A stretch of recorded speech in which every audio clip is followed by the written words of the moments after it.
नंदी मालिकेच्या आजच्या भागामध्ये आपण पाहत आहोत. धनश्री ही पोटात दुखत असतं, त्यामुळे धावतच खाली येते. खूप जास्त तिला त्रास होऊ लागलेला असतो आणि म्हणत असते, काय करू, मला खूप त्रास होतोय असं म्हणून आता पोटाला धरूनच तिथे बसलेली असते. तेव्हा आनंदी धनश्रीला विचारते, धनश्रीताई, तुम्हाला काय झालंय? तुम्हाला त्रास होतोय का? तुम्ही ठीक आहात ना धनश्रीताई? काय झालेलं आहे सांगा ना धनश्रीताई, असं इथे ती बोलू लागलेली असते. तेव्हा धनश्री म्हणत असते, मला तुझ्याशी काही बोलायचं नाही. तू का आलीस इथे? तू आत्ताच्या आत्ता इथून निघून जा. आणि तेव्हा म्हणत असते, सुनीताताई प्लीज मला पाणी द्या ना. सुनीताताई, मला पाणी प्यायचं आहे, प्लीज मला पाणी द्या ना प्यायला. तेव्हा ती म्हणत असते, हे बघा धनश्रीताई, घरामध्ये कोणीही नाही, मी तुमच्यासाठी पाणी घेऊन येते. मग आता आनंदी धावतच किचनमध्ये जाते. अगदी पावलं मोजत भिंतीचा आधार घेत आता आनंदी किचनमध्ये जाऊन पोहोचलेली असते. जेव्हा आनंदी किचनमध्ये जाऊन पोहोचते त्यावेळेला मात्र इथे ती मग आणि त्याचबरोबर पाणी घेऊन आलेली असते. आता इकडे धनश्री खूप जास्त रडत असते. तिला खूप जास्त त्रास होऊ लागलेला असतो. आता आनंदीने पाणी आणलेलं असतं आणि ती म्हणत असते, धनश्रीताई हे घ्या, तुम्ही थोडंसं पाणी पिऊन घ्या, म्हणजे तुम्हाला नक्कीच बरं वाटेल, असं ती बोलत असते. आता हे सगळं काही बोलून झाल्यानंतर धनश्री म्हणत असते, मला तुझ्या हातचं पाणीसुद्धा प्यायचं नाही आहे. तू का आणि कशासाठी मला हे पाणी घेऊन आलेली आहेस? आत्ताच्या आत्ता इथून चालते हो. असं म्हणून आता तिच्या हातामध्ये आणखी काही गोळ्या असतात आणि पोटात फार दुखत असतं. तेव्हा आनंदी म्हणत असते, धनश्रीताई तुम्हाला काय होतंय सांगा ना प्लीज. एक काम करा ना, आपण डॉक्टरांकडे जाऊया का? तेव्हा धनश्रीच्या फोनवर आवाज आलेला असतो, तिचा फोन आलेला असतो. तेव्हा तिला उचलणं तर शक्यच नसतं. मग आता लगेचच आनंदी म्हणत असते, एक काम करते, मी हा फोन उचलते. तो फोन असतो डॉक्टरांचा. आता तिकडून डॉक्टर म्हणत असतात, अगं धनश्री, तू आज हॉस्पिटलमध्ये येणार होतीस ना, मग का बरं आली नाही हॉस्पिटलमध्ये? तेव्हा आनंदी म्हणत असते, नमस्कार ताई, मी आनंदी बोलत आहे, धनश्री ताई नाही. बरं झालं डॉक्टर तुम्ही स्वतःहून कॉल केला. अहो धनश्री ताईंची तब्येत फार बिघडली आहे. त्यांच्या पोटात ना खूप दुखतंय, त्यांना वेदना होत आहेत. तेव्हा डॉक्टर म्हणत असतात, हे बघ आनंदी, आता अजिबात वेळ वाया घालू नकोस. तू ताबडतोब धनश्रीला माझ्या क्लिनिकमध्ये घेऊन ये. पण मॅडम घरी तर कोणीही नाही, मी कशी तिला घेऊन येणार आहे, असं आनंदी बोलते. त्यावर डॉक्टर म्हणत असतात, हे बघ आनंदी बाळा, काही कर, पण तू ताबडतोब धनश्रीला माझ्याकडे हॉस्पिटलमध्ये घेऊन ये.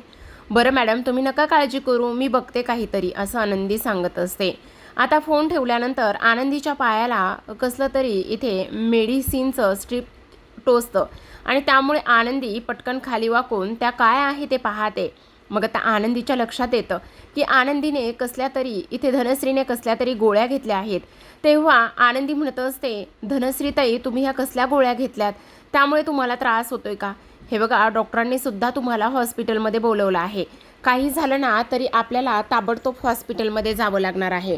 हे बघा तुम्ही काळजी करू नका, मी तुम्हाला काही होऊ देणार नाही आणि मी तुम्हाला वेळेतच हॉस्पिटलमध्ये घेऊन जाईल, असं सुद्धा आता इथे ती बोलत असते. आणि त्यानंतर तुम्ही माझ्याबरोबर चला बरं, असं ती बोलत असते. पण इथे मात्र तिला चालणंसुद्धा अशक्य होऊ लागलेलं असतं. ती म्हणत असते, नाही नाही मला नाही झेपत आहे. मग आता आनंदी म्हणत असते, तुम्ही नका काळजी करू. मग आता लगेचच इकडे आनंदीने वॉचमॅनला बाहेर असलेला आवाज दिलेला असतो. जेव्हा वॉचमॅन येतो त्यावेळेला मात्र इथे आता वॉचमॅन म्हणत असतात, काय झालं आनंदीताई, तुम्ही आम्हाला बोलवलंय? मग आता आनंदी म्हणत असते, हे बघा वॉचमॅन दादा, मी तुम्हाला एक नंबर सांगते, त्या नंबरवर प्लीज तुम्ही ताबडतोब कॉल करा ना. मग आता आनंदी एक नंबर सांगत असते आणि वॉचमॅन दादा त्या नंबरवर कॉल करत असतात.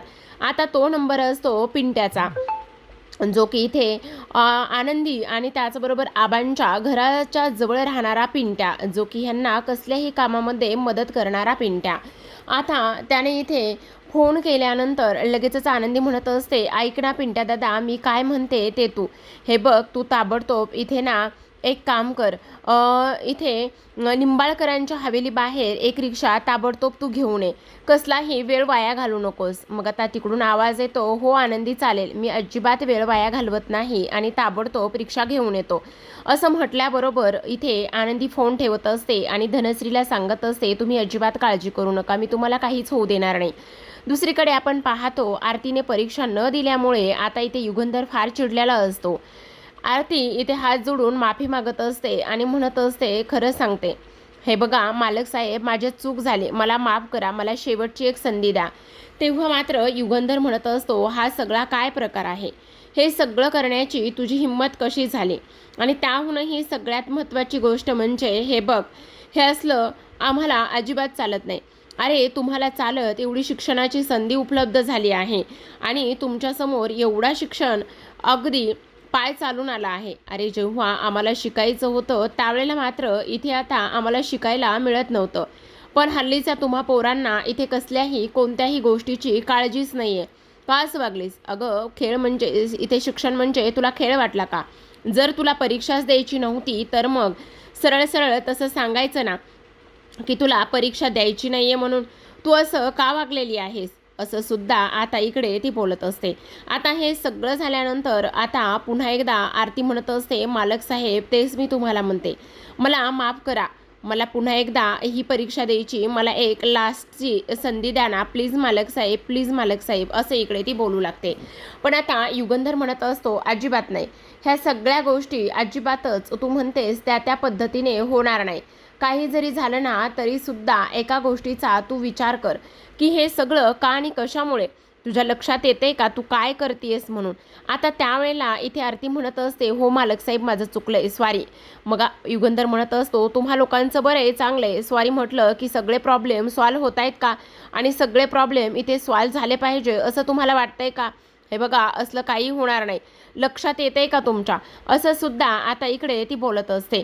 पण आता मात्र इथे युगंधर स्पष्टपणे सांगत असतो की काही जरी झालं ना तरी मला तुझं काहीही ऐकायचं नाही, तू आत्ताच्या आत्ता इथून निघून जा, असं स्पष्टपणे तो सांगत असतो.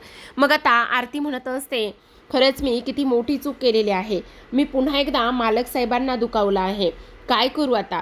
पण मला आता ही परीक्षा द्यायची आहे. एकतर आबा माझ्यावर रागवलेत, रुसलेत आणि त्यानंतर आता मी मालक साहेबांना पुन्हा एकदा दुखवले, असं सुद्धा आरती मनामध्ये बोलत असते.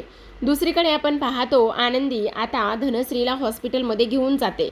तिथे गेल्यानंतर आता इकडे डॉक्टर तिला चेक केलेलं असतं डॉक्टरांनी आणि तेव्हा आता इथे आनंदी म्हणत असते, डॉक्टर काय झालंय?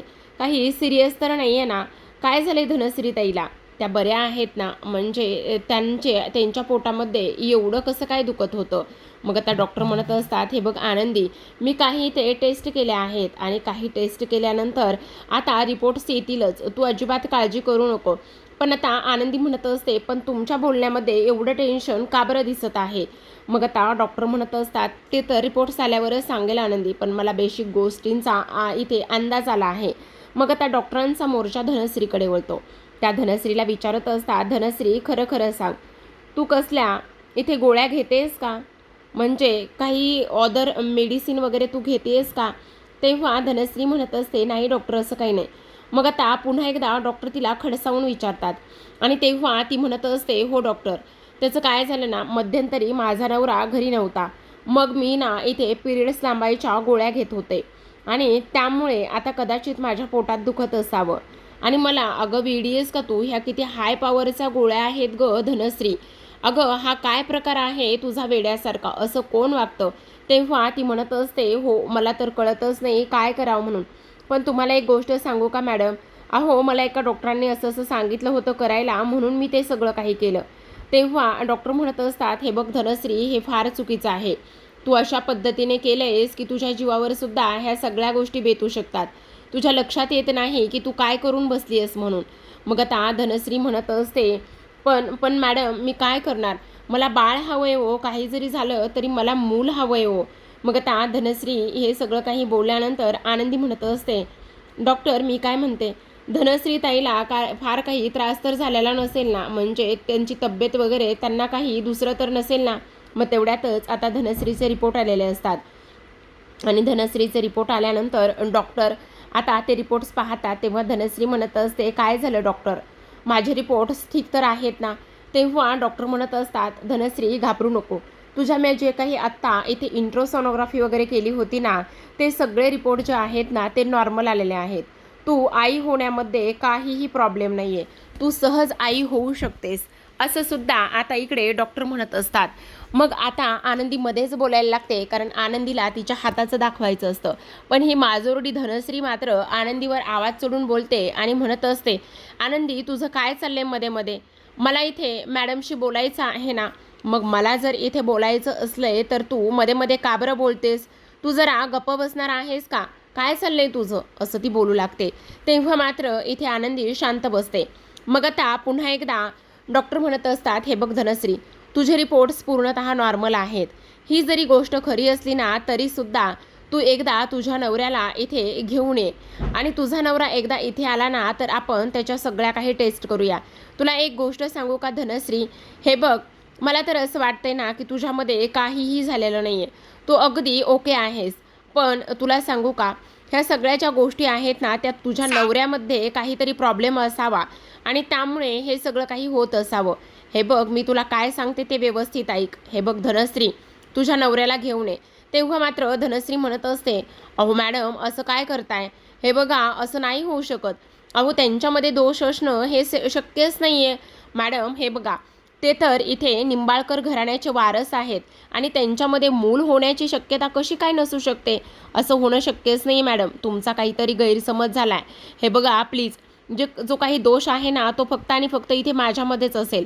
तुम्हाला माझ्या ज्या काही टेस्ट करायच्या आहेत ना त्या तुम्ही सगळ्या टेस्ट करा, असं इथे आता ती बोलू लागत असते. आता हे सगळं काही बोलल्यानंतर इथे डॉक्टर तिला समजावतात.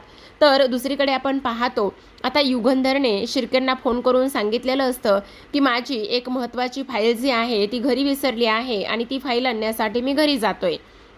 तर दुसरीकडे आपण पाहतो, आता इकडे माई आणि त्याचसोबत बापू हे दोघेही जण मंदिरातून घरी आलेले असतात आणि आल्याबरोबर ते सर्वांना प्रसाद देऊ लागतात. मग आता शिल्पा म्हणत असते, काय झालं, तुम्ही दोघेही जण मंदिरात गेले होते का? मग आता माई म्हणत असतात, हो ग, घरामध्ये बसून बसून बोर झालं, मग घरी बसून काय करायचं म्हणून म्हटलं चला मंदिरात जाऊन येऊया आणि म्हणूनच आम्ही दोघेही जण मंदिरात गेलो होतो, असं आता इकडे ते लोक सांगू लागतात. आता हे सगळं काही सांगितल्यानंतर लगेचच तिथे आरती आलेली असते. आरती आतमध्ये येते आणि म्हणत असते, मी येऊ का? असं म्हटल्याबरोबर शिल्पाचा पाराच चढतो.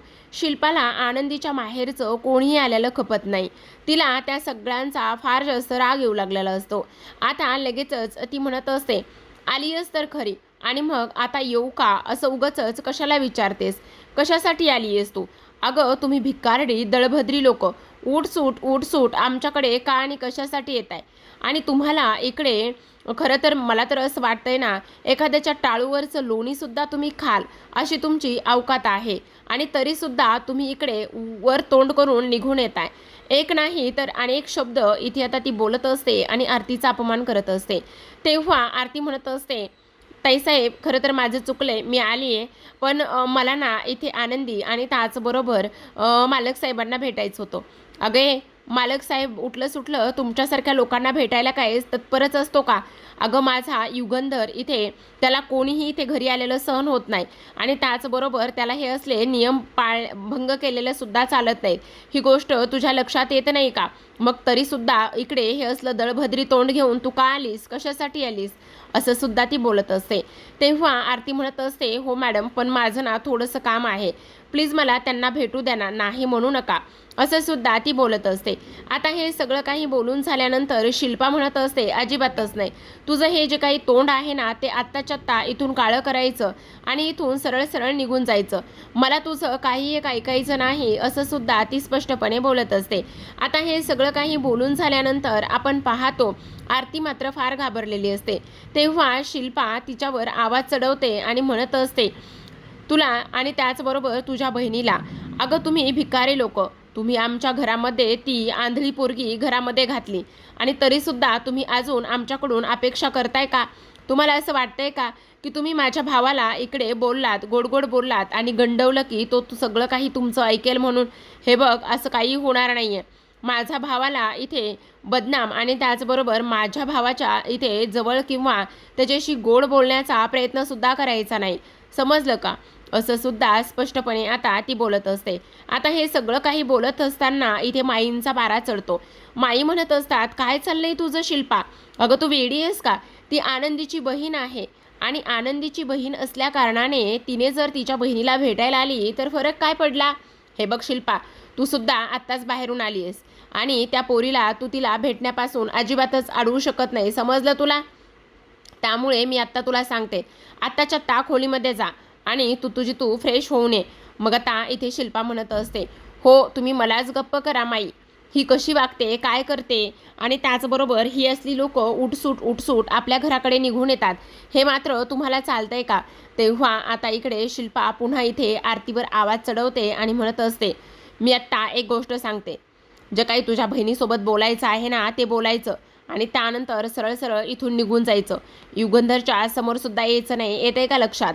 असं इकडे ती बोलत असते आणि त्यावेळेला आता आरती त्यांच्यासमोर हात जोडून उभी असते आणि म्हणत असते, ताईसाहेब माझं चुकलंय, मला माफ करा. तेवढ्यातच पाठीमागून आनंदीचा आवाज येतो. आनंदी आल्याबरोबर आरती ताई असं म्हणत असते. आता आरतीला थोडासा आधार लागलेला असतो आणि आरती म्हणत असते, आनंदी तू आलीस? मग आता लगेचच इकडे पुन्हा माई शिल्पाला आतमध्ये निघून जायला सांगत असतात. जाता जाता शिल्पा म्हणत असते, काय गे धनश्री, तुझ्यावर एवढी वेळ आली आहे का की तू ह्या पोरीबरोबर बाहेर जाऊन येशील म्हणून, आणि तू ह्या पोरीबरोबर बाहेर फिरायला जाशील म्हणून एवढी घाणेरडी वेळ तुझ्यावर आली आहे का? कशासाठी आणि का म्हणून तू ह्या पोरीबरोबर फिरायला गेली होतीस? असं सुद्धा आता इथे ती बोलत असते. त्याचसोबत हे सगळं काही बोलल्यानंतर आपण पाहतो आता मात्र इथे माई म्हणत असतात, आनंदी तू ह्या सगळ्या गोष्टींकडे अजिबात लक्ष देऊ नकोस. त्याहूनही इथे आरती, तुला जे काही तुझ्या बहिणीला बोलायचं आहे ना ते तू बोलून घे, असं सुद्धा त्या स्पष्टपणे सांगत असतात. आता हे सगळं काही बोलून झाल्यानंतर आपण पाहतो माई बापू त्यांच्या खोलीमध्ये निघून जातात. आता इथे शिल्पा ही धनश्रीला घेऊन खोलीमध्ये निघून जाते. त्याचबरोबर आपण पाहतो आता ती लोक निघून गेल्यानंतर इथे आरती रडायला लागलेली असते. आरती रडत असताना आता माई तिला विचारतात, म्हणजे आनंदी तिला विचारत असते, आरतीताई तू काय रडतेस, काय झाले तुला, सगळं काही ठीक आहे ना? हे बघ शांत बस, रडू नको, आणि मला एक सांग, आबा घरी ठीक आहेत ना? तुला काय झालं इतकं रडायला? आरतीताई, पण आरती मात्र इथे कसलाच विचार करत नाही आणि घट्ट इथे लगेचच ती आनंदीला मिठी मारत असते. मग आनंदीला सुद्धा टेन्शन येतं की नेमकी आरतीताई का बरं रडत असेल, सगळं काही तर ठीक असेल ना, काही प्रॉब्लेम तर नसेल ना, असा विचार आता इकडे ती करत असते. तेव्हा आरती म्हणत असते, आनंदी आबा ठीक आहेत, पण मला ना तुझ्याशी बोलायचं होतं. मग आता ती म्हणत असते, का काय झालेलं आहे ते तरी सांगणार आहेस का? मग आता आरती म्हणत असते, आनंदी तुला एक गोष्ट सांगू का, इथे मला जी परीक्षा द्यायची होती ना त्या परीक्षेमध्ये मी व्यवस्थित आन्सर लिहिले नाही मुद्दामच, कारण मला ती परीक्षा पास व्हायचं नव्हतं. आणि त्यानंतर तुला एक गोष्ट सांगू का, मला ना काही जरी झालं ना तरीसुद्धा इथे अभ्यास करून पुन्हा इथे म्हणजे बाहेर शिक्षणासाठी वगैरे जायचं नव्हतं, आणि म्हणूनच मी त्या सगळ्या गोष्टी केल्या, असं सुद्धा आता इकडे ती बोलू लागलेली असते. मग आता आनंदी म्हणत असते, आरतीताई काय केलंयस तू हे? अगं मला तुझ्याकडून ही अपेक्षा अजिबातच नव्हती. वेडी आहेस का तू? हां, एवढा मोठा धक्कादायक निर्णय घेतलायस? आबांनी आपल्याला असं करायला शिकवले का आरतीताई? हे बघ, हे फार मोठं आणि फार जास्त चुकीचं आहे. तू अशी का वागलीस मुळात? वेडी आहेस का तू? त्यावेळेला आता इथे आरती म्हणत असते, हो आनंदी माझं चुकलंच आहे, पण मला तुझी मदत हवी आहे. मला पुन्हा एकदा ती परीक्षा द्यायची आहे आणि मला माहिती आहे तू मालक साहेबांना, आता मालक साहेब आणि तू दोघेहीजण नवरा बायको आहात. तेवढ्यातच युगंधर तिथे आलेला असतो आणि त्यावेळेला आरती म्हणत असते, मला माहिती आहे मालक साहेब तुझा शब्द अजिबात मोडू शकणार नाहीत, आणि त्यामुळेच मी तुझ्याकडे रिक्वेस्ट करते आनंदी, काही कर, पण मला मात्र इथे पुन्हा परीक्षा द्यायची तू मालक साहेबांना समजव. आनंदी ताटकन उभी राहते आणि म्हणत असते, थांब आरतीताई, काय करतेस तू, हे वेडी आहेस का? अगं आपण आबा जाधवांच्या नाती आहोत. आपण आपला स्वाभिमान कधीच गहाण टाकायचा नाही. आपण स्वाभिमानी आहोत. आणि तुला एक गोष्ट सांगू का, असं लाचार होऊन आपल्याला नाही जगायचंय. तुला संधी मिळाली होती आणि मी माझ्या नात्याचा, मी इथे मालक साहेबावर बायकोचा हक्क दाखवून त्यांना तुला पुन्हा एकदा परीक्षा देण्यासाठी तयार करू, हे फार चुकीचं आहे. हे सगळं युगंधरने ऐकलेलं असतं. त्याच वेळेला युगंधरला आता इकडे आनंदीचा अभिमान वाटू लागलेला असतो. तर प्रेक्षकांनो, तुम्हाला काय वाटतं, आनंदीच्या ह्या अशा बोलण्यामुळे युगंधर इथे आरतीला पुन्हा एकदा परीक्षा देण्याची संधी देईल का? पाहूयात ना उद्याच्या भागात. पण त्याआधी ना कालचाच प्रोमो त्यांनी दाखवला आहे, कालच्या प्रोमोमध्ये ना विद्याधरने पिऊनला हाताशी धरले आणि युगंधरला इथे सरबत म्हणूनच दारू पाजलेली आहे. का तर आनंदी घरी एकटीच आहे. मग आता युगंधर तिथेच ऑफिसमध्ये त्याच फॅक्टरीमध्ये तो तसाच बसला जाईल आणि त्यामुळे त्याने ह्या सगळ्या गोष्टी केलेल्या आहेत. असंच काहीसं बरं का. आता इकडे तो म्हणत असतो, आता आनंदीला माझी होण्यापासून कोणीही अडवू शकणार नाही. युगंधर घरी निघालेला असतो, पण त्याला डोकं जड झालेलं असतं, चक्कर यायला लागलेली असते. तेव्हा मात्र शिर्केला तो सांगत असतो. तर दुसरीकडे आपण पाहतो संध्याकाळची बरीच रात्र झालेली असते. आनंदी दारं खिडक्या बंद करून किचनमध्ये झोपायला निघालेली असते. जेव्हा ती झोपायला निघालेली असते त्यावेळेला मात्र इकडे कोणाचा तरी येण्याचा आवाज आणि त्याचबरोबर इथे ओलसावलीचा आवाज तिला जाणवतो. आता आनंदी विचार करत असते नेमकं कोण असेल आणि काय झालेलं असेल. त्याचसोबत आपण पाहतो आनंदी म्हणत असते, कोण आहे तिथे, कोण आहे तिथे, असं म्हटल्याबरोबर आता मात्र विद्याधर म्हणत असतो, आनंदी आनंदी आता तुला माझ्यापासून कोण वाचवेल, असं म्हटल्याबरोबर आनंदीला मात्र आता फार भीती वाटलेली असते. आता आनंदी ह्या युगंधरच्या तावडीतून स्वतःचं रक्षण कसं करेल. त्याचबरोबर ऐन वेळेला युगंधर येईल का आणि युगंधर येऊन ह्या विद्याधरच्या तावडीतून आनंदीला वाचवेल का, हे पाहणं फार इंटरेस्टिंग आहे. तर प्रेक्षकांनो, पाहत राहा आनंदी. भेटूयात उद्याच्या भागामध्ये. तोपर्यंत धन्यवाद.